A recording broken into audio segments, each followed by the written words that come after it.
Yeah, for sure. spring's on. Cool. All right, so what's up, guys? We are back, episode 6, with Mr. Mark Nash. Patent pending, episode What's 6. What's going on, dude? Not much. Thanks for having me, guys. Yeah, thanks for jumping on. Absolutely. What do you do, Mark Nash? I'm a self-taught artist, creative designer, creating in different mediums. Currently, I have a brand, Artwear, which is like custom sneakers, apparel, merchandise, getting into like doing some products and branching out and scaling and like working in different mediums. Okay. But currently, yeah, that's what I'm doing. Is just really being a full-time artist and building my brand. Nice, because I did some research on your Instagram. You do a lot of shoes. That sounds like you do a lot more than shoes. Yeah, definitely. The shoes aspect, I mean, obviously we know like where the current day culture and market is with the sneakers and whatnot, you know? Yeah. So, and I've always been a sneakerhead like all my life. Kind of started doing it for myself. It being like things and palettes that like weren't available that I seen that I wanted to do. Right. So yeah, I kind of just started doing it for myself, and then it kind of formed into this thing. But yeah, I kind of use sneakers as like the introduction to like get people familiar with me as an artist, right? I picked like a common ground that I knew like everybody could vibe with, you know. Yeah, because I mean, everybody loves shoes. Everybody, girls, guys, you know, it's at an all-time high now. You know what I mean? Before, like, you didn't really see these girls wearing Jordans and Dunks and stuff like that. They had the phase of the heels and all this, but you know, now it's like it's everywhere. You know? Yeah, and that's a good little segue to kind of say, you know, hey, I'm Mark, or I have a buddy, Mark, that does sneakers, and then, like you said, you're already there, and then you just start to see all these other facets that you're involved in, and you're like, oh shit, this guy can like do stitching, this guy can do printing, like, holy shit, like, that's awesome. And that's definitely like the overall, you know, vision and the scope of things. The hook, right? Like, get them to look at me for something that they like is cool, and then, you know, then they'll soon find out the other things that I do or that, you know, I'm about. So how long have you been doing the sneakers? Did you work at like a Foot Locker beforehand, and then you just started doing your own thing, or what were you doing before? I've been in the nightlife industry. So I've been like working in the clubs and bartending all my life, bartending for like 10, 15 years, ever since like out of high school, you know, and that's pretty much what I did like as my day-to-day job. Mm-hmm. I've always been a creative, so like I've always had different creative hustles, and I just created in different mediums. Like a few years ago, people know me for like doing grills and jewelry and stuff like that. Okay. Nice. So I was doing that, and then the sneaker thing happened. I didn't really like have no kind of like past history with it. It was just, again, like kind of started off like creating something for myself, and then I'm like a walking billboard, like people seeing it and kind of like taking off, like, yo, like, where'd you get those? Or like, what are those? This and that. And then like that being so common, I was kind of like, damn, well, I'm onto something here. Like, you know, so I launched it a little over 3 years ago. Okay. You know, shortly before COVID, I took that leap of faith. You know, I was bartending every day, every weekend, and still like was doing this on the side. And I launched it, you know, e-commerce, a Shopify website. I built like a little online thing, and it just had a great reaction. So when I just felt like there was no better time to like really see what I could do, and live my ultimate dream as like being a full-fledged artist, and like not going to a job anymore. So I seen it there, and I just chose to go all in. And so about a little over 3 years now. So like 2019. Mm-hmm. Okay. And so that's when I kind of launched it, and then I moved back home to LA. Got me like a live workspace, like a studio down there. Oh, those are clutch, started dude. Doing it full time. We need more of those here. I know. My dream is to have to buy another house, and then have a casita in the back and gut the casita, so I just have it in my own space. Yeah. There you go. And, like, I own it. I don't have to like pay mortgage or rent to anybody else, you know. But a work live space. Like your old spot. When we first met, Fremont, or what is it? Fremont 9 Apartments, the bottom row. And it's only the bottom row. So like those 5 whatever units are that live up top and then kitchen below. And then the opening is just a big, probably about as big as this wall. Well, if you're listening, who cares? This isn't for you. And then it's just a big open blank canvas to have like a whatever you want. So you lived there, or you lived there, or you guys worked there? No, so I had the photo studio with my partner, Okay. Frankie, and I met Mark at that time, and we did some photos, and that's how we, So how long have you guys known each other? Since I think it was like 2019. Okay, cool. Because, right before you moved, right before lockdown. Yeah, it was maybe end of 2018. Yeah, because actually you kind of shot like some of my first little projects, right? Yeah, it wasn't. Yeah, because it was Life is Beautiful 2019, where like I dipped from that, where we like broke up basically. So it was like either late 2018 or early 2019 when we first met. It sounds like you guys both kind of met at the same time as you guys both went full-time freelance, essentially. I didn't go till the end of 2020. Oh, okay. Check episode 1, Mike. I'm real bad with like the dates and years and shit. Time doesn't exist. Yeah, fuck this guy. Somewhere around there. 3-4 years ago. Something like that. Your numbers, Sean. But where were you bartending beforehand? I mean, I worked at a bunch of venues around the city. I was always at Hyde nightclub inside the Bellagio. When you guys know the game out here, it's a union property. Yeah. So like I was super locked in, great benefits, seniority. So like I really wasn't leaving that job. And bartending and being locked in a union position like that, it allowed me, the leniency and the free extra time to like always pursue like my other things. So like, I was doing some modeling and designing with like some brands and stuff like that. Like that's how we even took some photos together, right? Yeah. I was working at Hyde for like 5 years and always had my creative hustles on the side. And but that's probably where I was at the longest. But I've worked, a bunch of little venues around the city. Right, that's where you were. Oh, and also like most recently before you went full time with the art and sneakers. That's when I actually made the jump. So when Hyde closed, when their contract was finally up, it was probably like one of the longest running clubs in the city. It was like 6.5 years or something like that, which is a long shelf life for a nightclub in. Is it really? That doesn't seem that long. Well, I mean, so the longest running run in Vegas is Dre's After Hours, but it's an after hours, and there's only like one after hours. Right. And I mean, the spaces usually stay there, but they just get rebranded. They get reinvented. You know what I mean? So like that space being high for 6 years is a long time. Oh shit. Because with like Bellagio and those kind of places, like those are contractual things. So it's like sometimes it may be a 2-year thing or a 3-year thing, and so we were able to renew a couple of times. But when the contract was finally up, I had literally just kind of launched the shoe thing on Instagram and my website probably about 3 months prior to that. Oh shit. And so when it was like there was a buzz, once I caught that little buzz on Instagram and the little reaction online, because that's a whole nother world. You know what I mean? These hype beast kids and the sneaker culture is a huge thing, so the love from the outside was there, and that's when I just chose, like when Hyde closed, I was just like, hey, I'm just gonna do this full time. So I jumped in. And it's crazy how to some people Hyde closing could feel like the end for them, or like, oh, I had this great job and now I don't have it anymore. It feels like the end of my life, But like you're like, oh, this is like the pivoting point in my life, in my career, where I finally have the reason to just say fuck it and just go for it.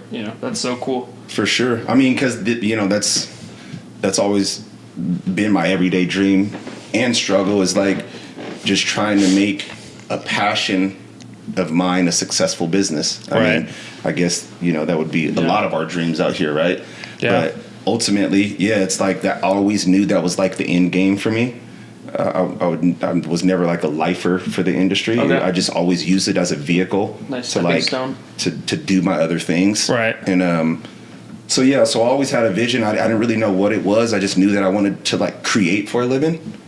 And so just working in different mediums, like, threw this one on the wall and it's stuck, what I mean? So kind of just been running with it ever since. And now I'm just in the place where I'm like trying to develop the brand more, grow the brand, scale it, do things outside of sneakers. My next real thing is like doing merchandise right now. Right. Yeah, I saw it on your stories, like printing and stuff like that. Yeah. Okay. So like that's my latest venture. I got a partnership with a print house here in Las Vegas, northern Las Vegas, called More Than Just a Tee. Okay. And so That's a great name. That's good. dope, right?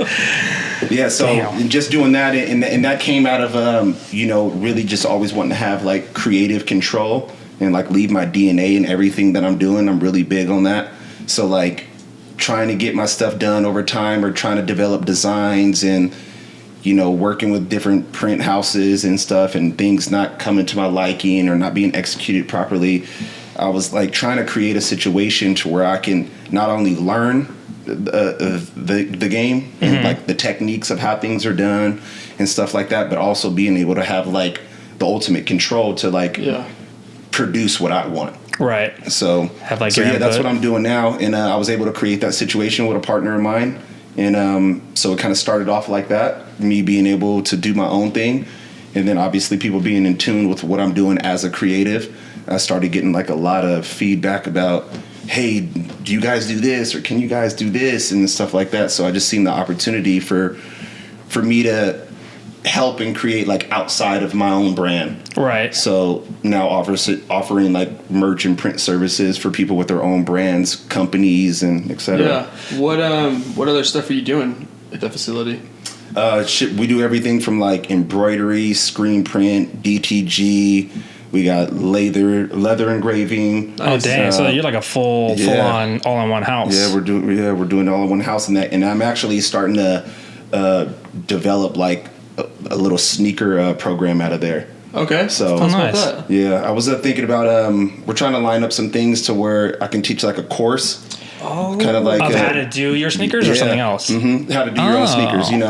Think of like like the paint and sip, or the wine and paint, what I mean? Kind of thing like that. Drink like, and draw or whatever. There's no real like level of artistry needed. You can look at it as, a little for a real artist trying to understand real techniques and and how to create like that, or you want to bring your niece in. Okay. And so it's like all ages. It's not like driven towards kids only or adults. Yeah, so I'm just developing that program now to like kind of run it out of that facility as well, and kind of be like my new workspace for my line. That's awesome. Now, did you still have the connections that you made in the nightlife? Did those carry through and kind of help that word of mouth when you started the sneakers, and then now even into doing the like full production house? Major.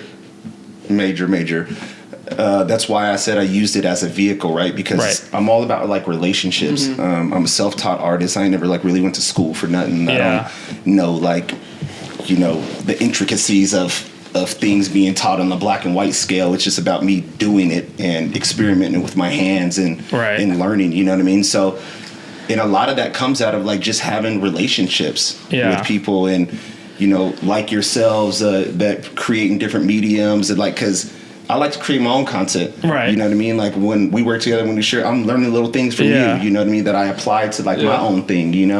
So. Yeah, the nightlife thing was a huge thing.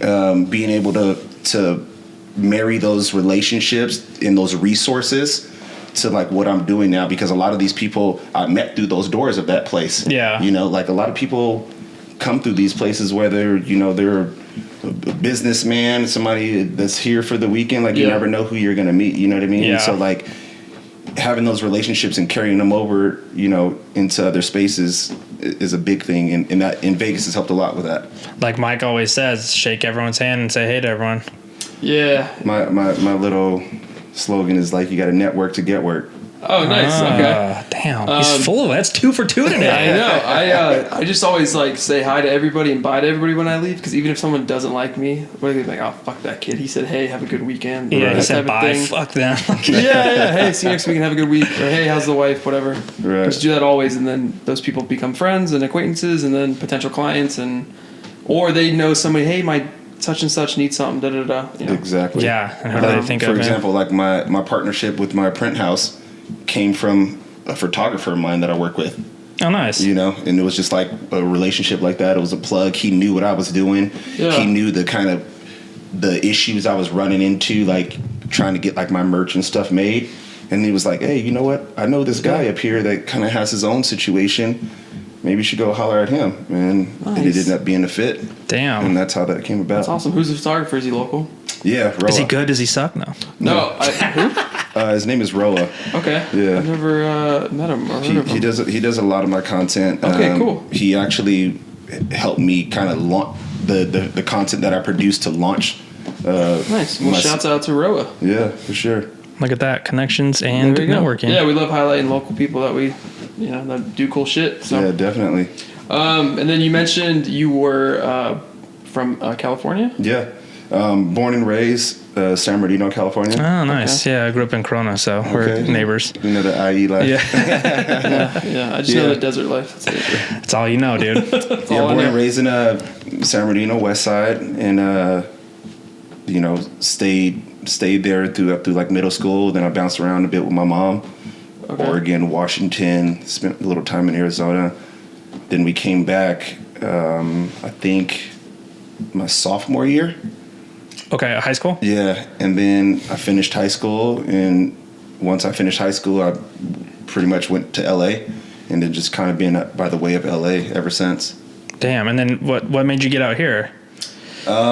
The job carried me over. Like I was always bartending and stuff out there. And in California, I worked for a company SBE, which is Hyatt nightclub, restaurants, hotels. Oh, So working for SBE, I had the opportunity to come to open up some new properties here, and kind of was just change of scene. Right, yeah. And I was no real responsibilities at that time. Yeah. And kind of just working and trying to see where life leads you. yeah. See where this goes. Yeah. So I had the opportunity, and I took it, and been out here for a little bit now. That's awesome, man. Back to you mentioned you do screen printing and stuff. I've been on the hunt for like a good plain T-shirt, and I bought these plain T-shirts that I really liked, but I dried them and I fucking destroyed them. So I don't know if you have any recommendations about like how to take care of a good shirt.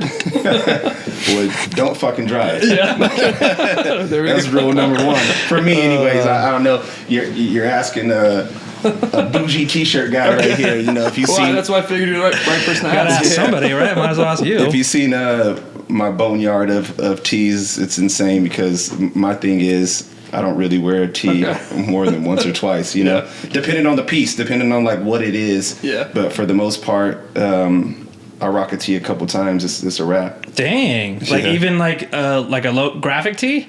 Graphic tees. I mean, something like this is a little different because this is like a vintage piece. Yeah. And so, like, I kind of hunt these things down. I can't remember what year this is from. I think late 80s, early 90s, or some shit like that. Yeah, the dates are on it. No, is it? What is this? Yeah, you full of date. You got Oh, 1980. yeah, 93. Or what? Well, somewhere shit. between 80 and 93. Shout out, Dale. Oh, it says it below the logo. Yeah. Okay. There Well, we yeah, go. pieces like this is like something I'll hang on to. You know what I mean? Like, these are a little heavier weight. It's something that I'll wear over and over again. Yeah. But like graphic tees and like, plain tees, like, yeah, they probably get a single run out of me. Dang. And that'll be that. Well, because I'm thinking more, because I have like 100 black T-shirts. Yeah, for work, For yeah. work. So I gotta wash those ones. Those ones stink. Yeah. Do not dry them. Okay. Cool. Definitely don't hang them on a hanger. Okay. Through the neck, at Okay. least. If I'm gonna like try to like upkeep a shirt, like say if it is a graphic tee or it's a piece like I like, and I'm like, oh shit, I want to keep this, or I'm really big like on the necks and stuff like that. So the integrity of like how the tee sits and stands is like a huge thing for me. So if I'm gonna like try to preserve a piece, I'll probably usually wash it in cold water very lightly. Sometimes even a gentle like pause with the hand job, but a You do, like, gentle hand hand wash? wash. Yeah. Okay. Yeah, something gentle like that, cold wash, and then let it really like air dry, flatten it out, and let it like hang or air dry. Yeah.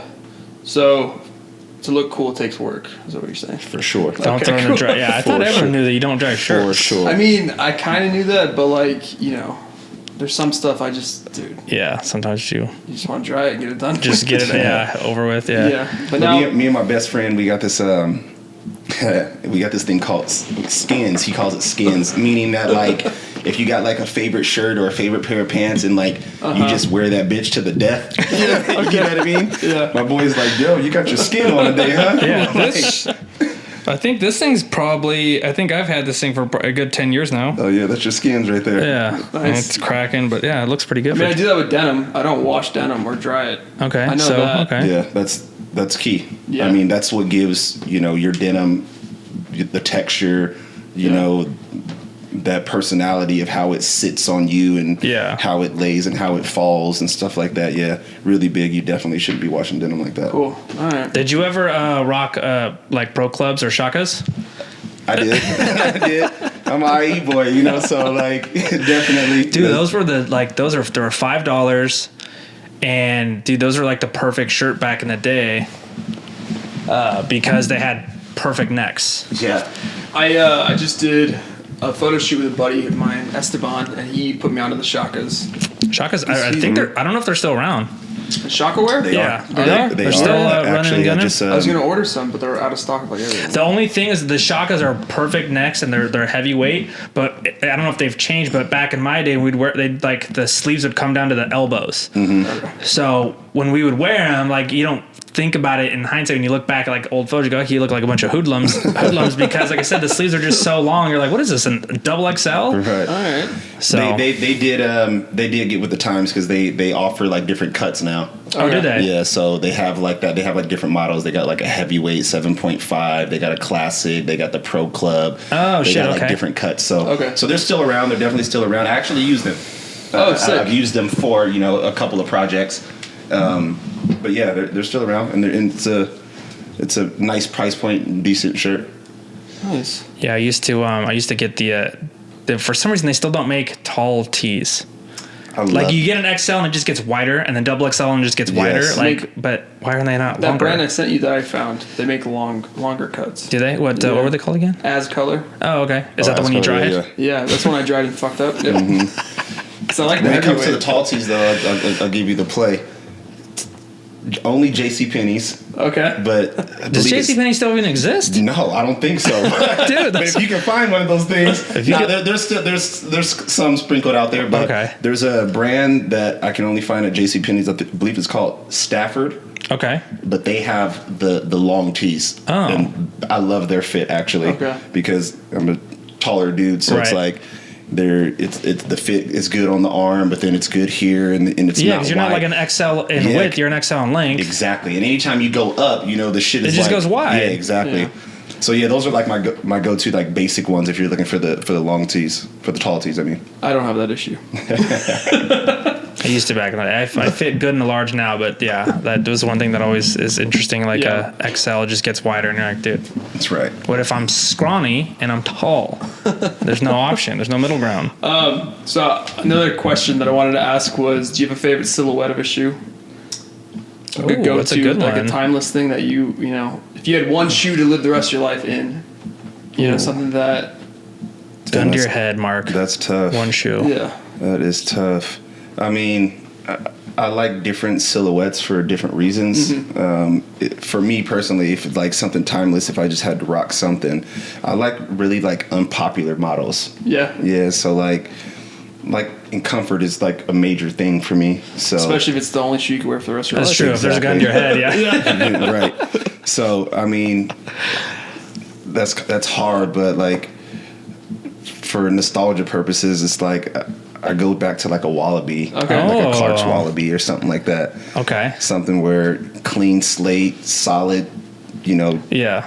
palette, timeless. You can dress it up, you can dress it down, you can fucking cut it, you can customize it, you can do whatever you want. But yeah, that I would say if I had to like choose something like that, it would be something along those lines. Okay, nice. You have any picks? No. Have you cut into a Wallaby? I have. I definitely have. I've cut it. I've dyed it. I've fucked it up. I used to. I'm a Wu-Tang kid. Right. You know what I mean? So like I grew up fucking idolizing Wu. Right. That's like where I get like all my style from. Like I was like raised off the Wu. You know what I mean? Yeah. So like, and that was a huge thing that they introduced. Was that style? You know what I mean? They were dudes fucking from the hood wearing Nautica sailor jackets. They never probably even been in the water. Yeah. You know what I mean? But like, and they're taking essentially what it would be considered an old man shoe, right, or like something that's like not a popular look or something like that. And they're the ones who kind of like brought that style to the forefront, you know. And so when they did that, when they introduced that, you know about Wu-Tang and stuff, they were really big on like dyeing and customizing the Wallies and having the dopest colorway or splitting the colors, you know what I mean? So growing up doing that, like, I definitely fucked up a few pair of Wallies trying to change the color a certain bottom or trying to create something that was like nobody had, like, you know. So is that where you got some of your first inspiration from as a kid? Definitely. I mean, Wu-Tang overall for everything, but it goes back as early as that, is like doing things hand on and like trying to create things unique and like just one of one. Make it never been like a mall shopper kind of guy. Like I don't go through the mall and like pick a pair of shoes. He just said JCPenney though, guys. So he knows. That's because my mom though. He knows the mall exists because he just said JCPenney. My mom put me on. You know, my mom threw me those packs of Stanford, and it sat with me. So do you ever find yourself? I know I do. Sean and I have talked about it before, but sometimes we'll find ourselves in some creative ruts. Have you ever experienced that in your time? Definitely, and especially now being like a full-time artist, doing this day in and day out, and like not really having a real job per se to go to. I've hit those ruts many times, and it has to do like for me personally, my personal life and things like affected, because we all have shit days. Like maybe I'm fighting with my girl one day, or you know what I mean, or who knows what happens in life, like that affects my energy, and like I'm not always in the mood to create. You know what I mean? So I find like to get myself out of creative ruts, it's just, I got to like kind of remove myself, let the energy reset, come back, revisit something, maybe get a new idea, see something I didn't see before, and look at it in a different way. And just like try to, find some new inspiration, But it's been times like, I've been in creative ruts for months, and then it start to weigh on me like mentally. Because then the self-doubt creeps in as well as these different things. And like, then I start to get solely affected. And I'm like, start to question my own self. Like, is this shit dope? It's a snowball. You know what I mean? So, but sometimes you got to take yourself outside of it, and let something hit you, I guess, really. What is it that you're doing? I guess it's like a two question is, what are you doing in that creative rut? And then what are you doing outside of creating? You go for a run, you go to the movies with your chick. Like what's Mark doing when he's in that, like, take myself out of that space? I'm definitely a big fitness guy. Okay. So, I mean, I work out 4 days a week. So that's a huge part of my life. I like riding my bike. I like skateboarding. You know what I mean? Like just anything outdoors. Yeah. Okay. So like I like to do that kind of stuff, but really I'm a foodie. That's like my biggest thing. Like my favorite pastime is like to find like a hole in the wall spot that has that comfort food, that specialty cocktail, that like those hidden gems. We're in a good city for it. It's one of the best. Do you think that stems from your previous job? 100%. Okay. Working in the service industry, it's those type of things. You work your shift as a bartender, a server. It's like sometimes the crew, and the first thing you want to do is fucking go to the next restaurant and have a drink. Yeah, for sure. You know what I mean? Yeah. So it definitely stems from that. And being involved in the service industry all my life, it's like, you go and dine somewhere or something. That's like all you can focus on sometimes because you're observing the service aspect of it, you know what I mean? So so that's all, but like, so that's why I like to kind of go to these places, I guess, because it's just something that's instilled to me. So I like going, checking out new operations, the way things flow, new venues, new vibes, new food. That's probably like my ultimate thing. Well, do you have any recommendations for Las Vegas that like a staple for yourself that you love going to and checking out? It could be new or something that you just always go to. Yeah, I mean, there's quite a few spots, but I would say off the top of my head, probably Herbs and Rye is a dope spot. Oh, good call. Yeah, it's stable. Yeah, for sure. For the Las Vegas locals, I feel get that type of quality food, that ambiance, that vibe, at that hour. Yeah, is like the best. And shit, at that price, they have the all day happy hour. I know that That's the happy hour coolest. is, dude. You can't go wrong. You with can't that. beat it. Yeah. And that's where like I'm spoiled with Vegas in the service industry, right? Like I can get up at midnight, 12:30, damn near 1 in the morning, like smoke a joint, go fucking get a steak and like Right. a specialty cocktail. You know what I mean? Yeah. Ooh, specialty what's your poison of choice? Right now and lately, it's been tequila. Oh, he's a So, tequila guy. Little Casamijas, you know what I mean? Yeah, Get yeah. The little reposado will get you right. Yeah. You gotta try out the Elefante at Herbs and Rye and at Cleaver. They both have it, but it's like an off menu tequila beverage. Oh, okay. Oh, nice. So they asked me like, "Oh, what do you drink?" I'm like, "Oh, tequila." I'm like, "Oh, we got you." But it's not on the menu. Yeah, I guess it's not, but they all know about it. Yeah. Is it tequila or mezcal? It's tequila. I do enjoy mezcal as well. Okay. But it's tequila. It's got like some almond extract, lime, maybe an egg white, something. Yeah.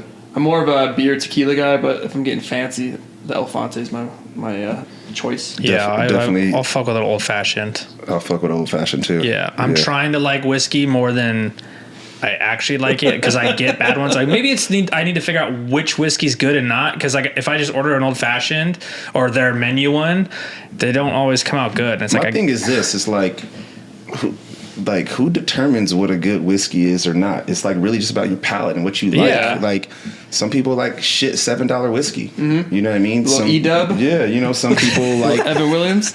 some people only want Japanese single malts Yeah. and shit like that. So it's like it's just really a preference thing. You know what I mean? So. Yeah. It really is just to your liking, you know what I mean? You I know, but I gotta find the one so I know, because like I said, it's always like a curveball. Yeah, you just gotta try, man. You just gotta go out. Just gotta try all the old fashioned. That's what. That's it. Yeah. I mean, in old fashioned, that's very like straightforward too, though. Yeah. You know, it's a very straightforward cocktail, so it's like it'll hit you, and you got to be kind of in the right mood for that, I guess. Yeah, but then there's like super, what's the term? There's like super peaty whiskeys. I think that's the word. Oh. But then you have like dry whiskey. Like with tequila, you have like sweet or Oh, yeah, more yeah. like Oh. what's the other? Like the aromas and stuff like that. Yeah, like because like a Casamigos is kind of sweet. I like more of a Don Julio. Gotcha. It's a little more like I don't know what you probably know the right word, but like almost more spiced. A Yeah, little yeah. more I know what you mean. I don't know if I know the word, but I know what you mean. yeah. But whatever. So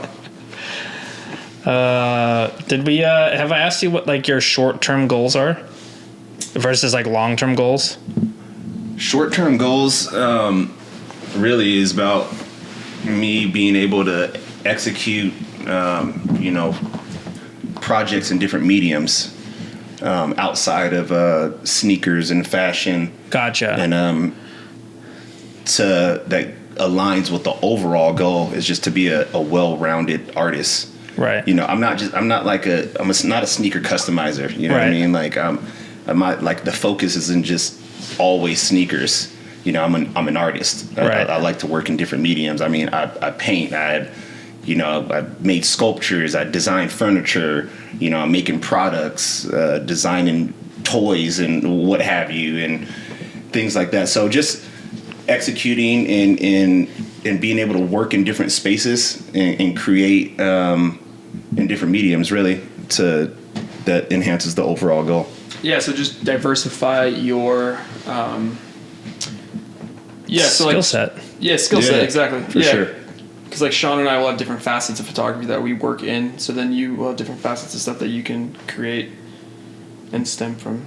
What's your Absolutely. long term goal? Like, where do you see, let's say, like a 5-year plan? Like, where would Mark like to be ultimately?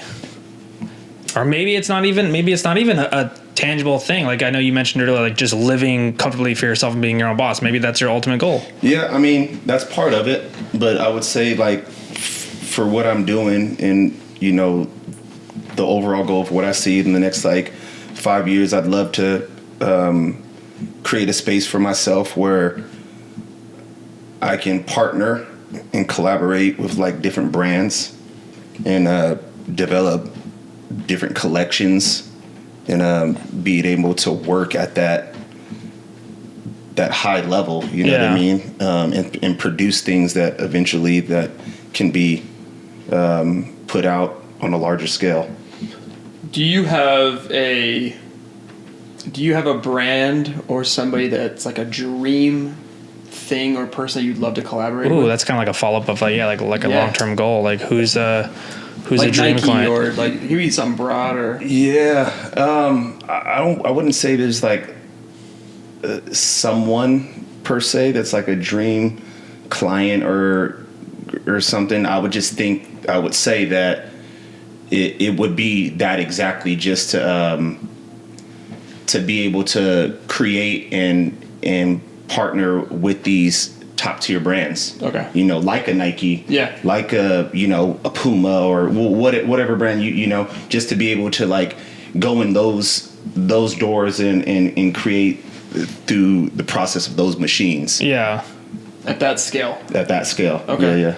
That's that would be like a huge bucket list too. To ultimately be recognized by these brands Okay. and these people and these companies that they respect, my art enough or my design or whatever, however you want to look at it, enough to work with me and be able and want to create something. Yeah. And then also too, I was thinking, because I know it is with me, and I know Sean, and we had another guest on who was a bartender up until his 30s, and he, jumped ship and became a full-time freelancer in his 30s, and like I could see it, and he's mentioned it as well, that's where like all of his motivation's from, is to not have to go back to the day job working for the man. Do you find that motivates you as well to keep like pushing forward? That's probably the number one source of motivation. Okay. Right on. Definitely.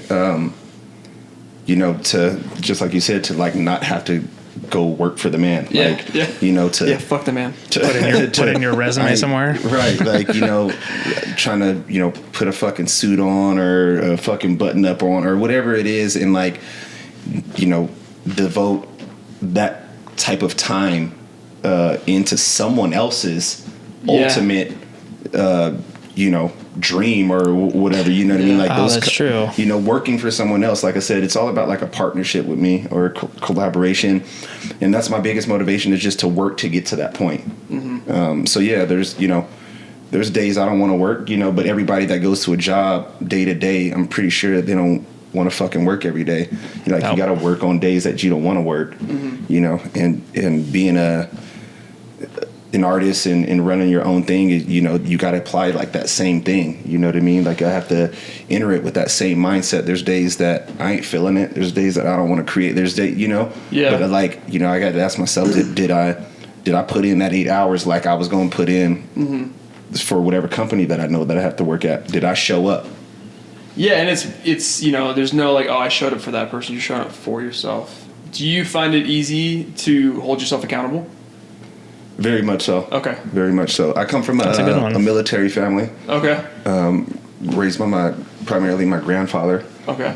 Air Force of 28 years. So very strict, very disciplined, very routine, regimented, and accountability is a huge thing, because, with that military background, it's like, if you're not accountable, you know what I mean? Yeah. Like, and so my grandfather instilled that in me very early.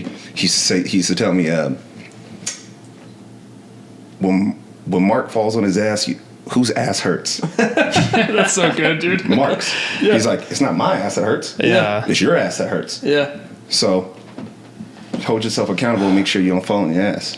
Yeah. Damn, it's 3 for 3 now. I know. He's good today. He's on it. I had a looser childhood than that, but in high school and middle school, my mom didn't get on my ass about doing homework. She said, hey, I'm not going to tell you to do your homework, but if you don't do your homework, your grades are going to reflect it, and then I'm going to have to come down on you.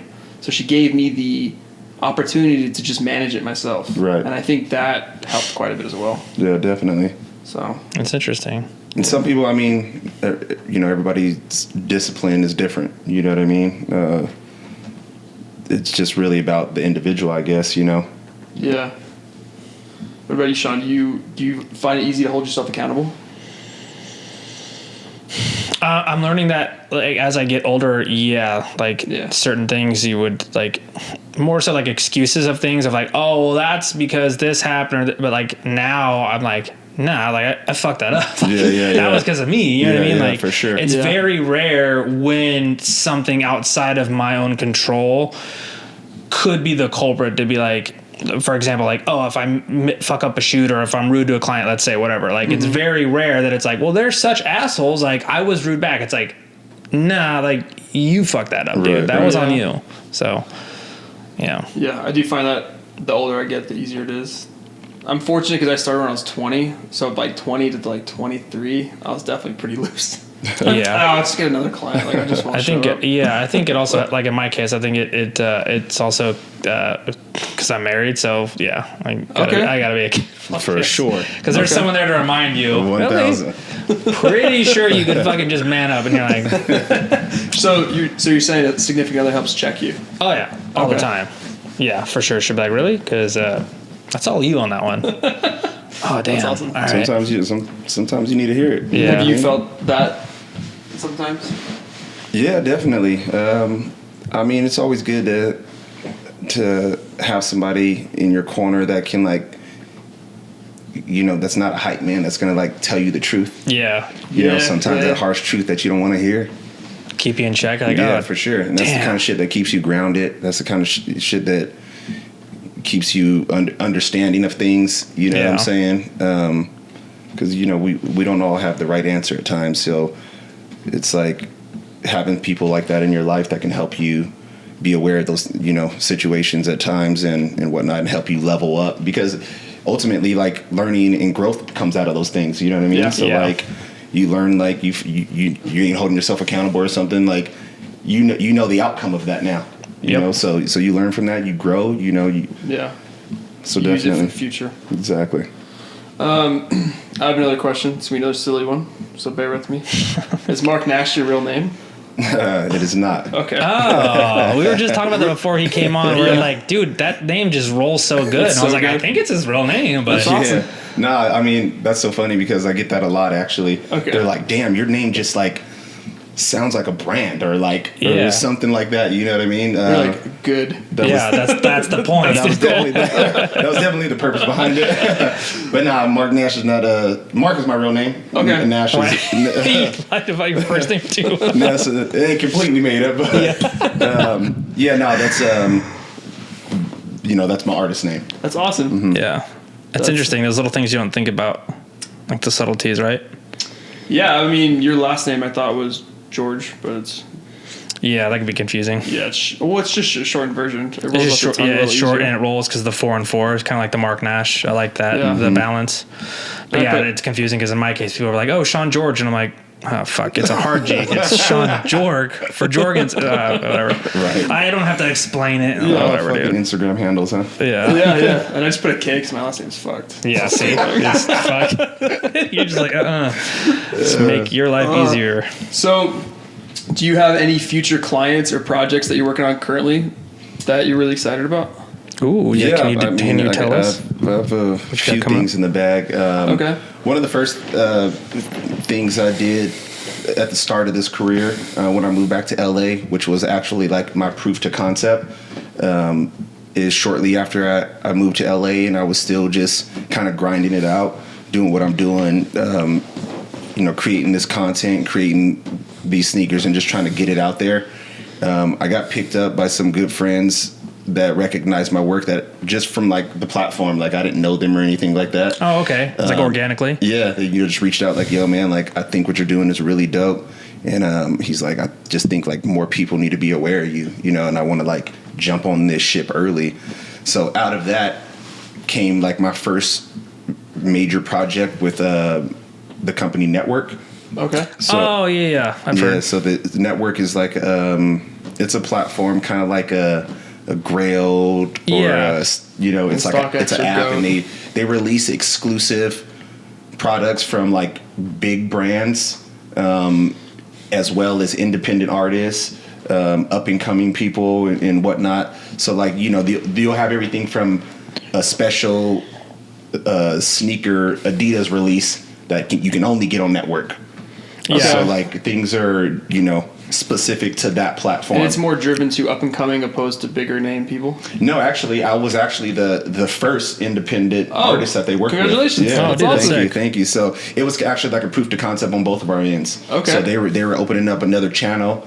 Where they were opening up another channel for their platform, And for me, it was kind of a proof to concept that, you know, I developed a collection, created it, put it out there, and it sold out in like 2 minutes. Damn. And these are like not from my homies, right? Like Right. people that I know. This is like all strangers. the internet. Like I was in my studio downtown, and I'm like shipping orders to Japan, Florida, That's so cool, man. fucking Dubai, Texas. You know what? This is gonna sound silly too. Have you ever seen the show How to Make It in America on HBO? Yeah. Mm-hmm. All right, that was one of my favorite shows, and that's what it reminded me of. But they Yeah. canceled it after the second season. Yeah, that show was good, actually. Not saying you're gonna get canceled, but I'm just saying it's Not necessarily you're gonna it get was such a canceled cool after show, season and like 2. it's like very like uplifting, and it reminded me of what you're saying. Yeah, that is a surreal feeling of like you said, like you're looking at this shipping order and you're like, I don't know who's getting on the other end, but like, damn, I'm in LA, I'm in Las Vegas, wherever, and it's like someone from Japan just bought this thing that I made. Exactly. Like, whoa. That was definitely like mind blowing for me, because it was like definitely I was just like, damn, I'm on to something. Like this works. Like people are really fucking with what I'm doing. You know what I mean? Do you ever feel like you're like, oh shit, like is this gonna end? Like they're on to me, like, because sometimes I feel I'm like, dude, like why me? Like why am I doing this? Like is this gonna end? Like are they gonna like get on to me? Like I'm a fraud? You know, I don't know. Like Yeah, I mean, in that, like, listen, you gotta, it's just the self doubt, I think. you gotta know how to ride those waves, man. Okay. You know what I mean? Because they come and they go, and if you can't like really capture it the proper way, all those different self doubt, all those kind of things kick in. You know what I mean? Yeah. But yeah, it's also like a proving ground though of like why you got to continuously like reinvent yourself, why you got to stay ahead of the curve, why you got to create some newer shit, some dope shit. Like, you know, I can't be stuck in the same place what they like me for forever. You know, it's about creating that next move. You know. Yeah. So, and again, it's doubling back to the question. You know, network is just after. I think it's been almost a couple years now, or 2 years at least, and them working with like tons of different artists, and like now they're very successful with that channel that they opened up, working with like artists like myself and stuff. So we actually just got back into talks. So I'm gonna be developing something new with Network very soon. That's awesome. In the works of that. So I got that coming up. My other thing is my print shop is like my next like biggest venture, like really tapping into that and kind of working with people and companies and brands and outside of mine, and just really kind of diving into that whole like merch aspect of it, as well as like developing a new collection just for me to drop on my own. Okay. And yeah. Well, I wanted to ask, Network, is that like an app that you can just download like Grailed or StockX? Mm-hmm. Okay, cool. Yeah, and it's so we can know where to look out for your stuff. It's you download the app. I believe it's like at like NTWRK. Yeah, it's like doesn't have vowels, right? Yeah. Yeah, because my buddy resells vintage stuff, and he's mentioned he's done like collabs and like guest spots or what have yous on Network. So I've heard of it, but I didn't know what it was. So I'm glad that you explained it. Yeah, and I mean the distribution across that platform is insane. You know what I mean? And when you see, you know, your stuff next to an exclusive Nike release, right? You know, when you're scrolling, or you got the banners and it's a countdown to my drop that's coming. Yeah. You know what I mean? It's very cool to see. So sick, dude. To see it aligned in that space, you know what I mean? Yeah. So, but yeah, I mean, it's an app that's accessible to everyone. Okay, like cool. If you're into this kind of stuff, like it's everything. It's furniture, fashion, streetwear, hype beast. It's just like overall artsy kind of culture. Yeah. So there's mad products on there, you know, all different types of stuff. There was another one. I'll have to there was another like sort of platform he was telling me about, and I'll have to get the info from him and send him your way, but it's the same thing. It's like a platform where you can sell directly to customers basically. Yeah. But like I feel like what you do would be another good outlet for that, of like shoe drops or whatever you're doing, you can go on there as Exactly. yourself and then do like live stream drops. I'm probably butchering everything about that story, but it's in that same realm of like, how do I get it out there versus like coming to me and like my website per se or my Instagram. I can go to that platform and get my hands in that because pot. that distribution from that platform, there's you know, you're going to be seen in so many different ways because of that platform. But that's something that you just mentioned that I'd like to touch on. That's really good, is like talking about like the direct to consumer market, right? So like when I first did this, everybody was like looked at me like I was crazy because like the business model. Well, there is no real business model for what I was doing. I was like I was carving it as I was going. Yeah. But now 3.5 years later, look at the space that we're in. I was just like early on the direct to consumer thing, right? So like people were like, damn, you know, the price point for whatever product, but they're like, yo, like how you think that people are like going to go to you and like buy this, right? But you see where we're at now. Nike has pulled 90% of their product out of all Foot Lockers, Champs. Oh shit, really? Because the whole you know model now is a direct to consumer market. Okay, you so know, people aren't like really going in their fucking in the mall no more and buying shoes. People are buying the shit from their phone, from their computer. Like they go directly to the website. So like Nike.com, let's say. Exactly. You know, so that was a curve, you know, that, you know, I went through, but it's like, you know, we see where we're at now, and it's kind of like the jackpot. Hell yeah. So is there any advice that you'd give yourself when you first made that leap 3 years ago? Is there any advice now looking back that if you could tell yourself something that you would? Have a plan. Okay. Well, okay, that's pretty simple enough, right? Yeah, like me being the person I am, when I took that leap, it went like totally against who I am. Okay. Like, oh, okay. I'm a Capricorn. Like I like things very organized. I like things set. I have to have like security and like, you know, that blanket, right? Like, yeah. And when I did this, I didn't really have no plan. Right. And didn't really know what the fuck I was doing, really. I just know that I made some cool shit and people like reacted to it pretty crazy. And so I was like, fuck it. I mean, this is what I want to do. I want to like just create, make a living creating. Yeah. And so that's what I did. You know, looking back on it, I mean, hey, it's going the way it's going. Like, right. I'm still on this journey. By no means do I feel like I've made it. Yeah. You know, it's a lot of ups and downs, you know what I mean? But looking back on it, I probably would say to myself, you know, if I had at least an outline to go off, I think that your survival chances are a lot better. Because, you know, if you have an outline for myself that I could see something, I may not even know like all the ins and outs, but if I have an outline, I know like, okay, I'm gonna do this, and then I'm gonna try to get to that point, you know, rather than just like taking it play by play, you know, can like, it held me up a lot. Yeah. So like I made something cool, but it was like, I had to have that next thing to ride that wave, going back to like riding that wave. You know what I mean? So instead of like becoming stagnant because I have to create something new again. Yeah. Eliminate that downtime. Exactly. The ebbs and flows, just right. Try to, So it can just be more efficient, you know? And that's just probably, when looking back at it, probably what I would do for myself, have more of an outline so I wouldn't have that dead space and just could operate more efficiently and grow faster. Damn, that's a good one. Yeah. So, well, each episode we like to do recommendations. Okay. So we wanted to do the 3. We were going to have you pick one and we would fill in the other 2. Yeah. But for this one, we want to know from your standpoint, do you have any sort of tech recommendation? And it doesn't have to be actually tech. We're more so asking, is there something you recommend that makes your job easier? So for us, like in the past, we recommended we'll have like 5 batteries. Well, we recommended a way to label each battery so we know which one's charged, which one's not charged. Does that make sense? Mm-hmm. Just like something silly like that like helps you out. Yeah, in your own case. I mean, even an outline could be a tech rec.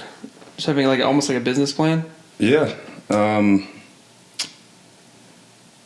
With what I do, it's I guess it kind of goes hand in hand. It's like the prep is key. Okay. There you go. The prep is key for everything. Like, if you prep right, the end result is going to last longer, probably be a better quality, a better service, just a better end result. I think if the prep work is done properly, and in my case, doing artwork, if I'm gonna take on a project, say I'm painting the canvas, right? Like, I got to take that time is tedious, and it's like not the fun part of it. Right. But I got to prep that canvas right. I want to make sure that paint's going to stick on there. I want to make sure it's going to last. I want to make sure, none of these things about that, canvas are going to change. You know what I mean? And it's like, if you don't put the proper prep into it, I don't think that the end result will It's going to be a little half-ass. Exactly. Yeah. So I'm assuming you've done things the non-prep way to really. Fuck yeah. It's all trial and error. Yeah. You know what I mean? It's all trial and error. So I fucked a lot of shit up. Fucked off time. All those different things. So yeah, I mean, it could be as simple as like down to the tools and shit that you're using. You know what I mean? Like, just having, the outline is prep as well for me. Yeah. So I don't know if it's like really a tech thing. I don't know if I'm answering it the right way. Perfect. No, you are. Yeah. Because like I said, in our case, it'd be like you have a bunch of batteries and like, how do you identify it yourself? This is charged and this is dead. So that way you don't keep grabbing dead ones. And it's like, in your case, that's your tech rec is like prep. It's not glorious. It's annoying, but it's going to save you in the long run. That way you can get through that project better and smoother. Exactly. So you answered it perfectly. I think it's perfect. Yeah. Definitely. Yeah. And then where can we find you? MarkNash.com is my website. But primarily, if you want to see like what I'm doing in my day to day, or more frequent, would be my Instagram, Mark_Nash. Okay. And so there's kind of like where I'm showcasing what I'm doing. I post. I don't hard post. I'm trying to get better at like being more frequent with them. I know stories only last 24 hours, but I'll probably show a lot more on my stories on like what I'm doing day to day. What if I'm working on a project? If I'm sitting here at the podcast with you guys, right. If I'm sourcing, if it's a new project that I'm working on, or somebody else's merch that I'm printing, or just showcasing the different things that I do, would definitely be my Instagram. And then what was the name of your shop up north again? It's called More Than a T. More Than a T. More Than a T. Beautiful name. But yeah, even with that, people just hit me direct. You know what I mean? I facilitate, the projects and just build off of there. Nice. Well, I think that was wonderful, man. Dude, thanks for hopping on. This is sick. Yeah, for sure. I think this is really dope what you guys are doing, man. Thanks. Thanks, man. Vegas needs this. The creatives need this. Yeah. So thank you guys. Oh, thanks, man. And thank you for having me. Yeah, we'll have to have you on again and then catch up with you at that point and see what's new and all that good stuff. For sure. Sick. And then I can show y'all what I'm dropping. There you go. Yeah. Well, we appreciate you, man. Man, I appreciate you guys. Good shit. Thank you guys. Thanks. See ya. See ya.